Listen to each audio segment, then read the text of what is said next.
Answer Michael's question about who runs the difference between housing associations, council housing, etc. And a little point of history. I mean, as I understand it, what happened is when the Blair government came in, they offered councils a huge amount of money to upgrade housing stock under the Decent Homes programme.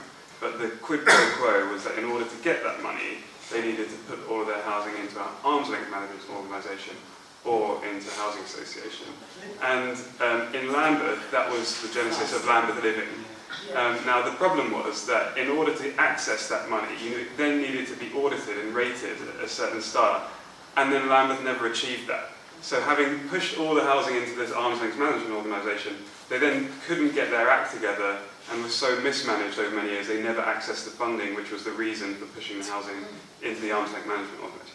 As a result of that, other forms of management, such as housing associations and TMS, became popular because the council housing was being so mismanaged by Lambeth.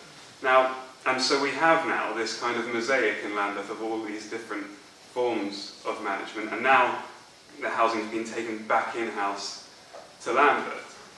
But it seems to me that the kind of common thread that goes through all of these things, which is really important, is accountability and regulation. Because the reason why many people resisted housing being put into housing associations rather than kept in the council is because you do have a very direct form of accountability with a council that you don't have with a housing association, which is if you don't like the council, that you can vote them out. Now, I think recent experience shows that that is a quite weak form of accountability, given the one-party state we're currently living in Lambeth, but that is still a better form of accountability to a housing association where you can't do anything really to get rid of the landlord.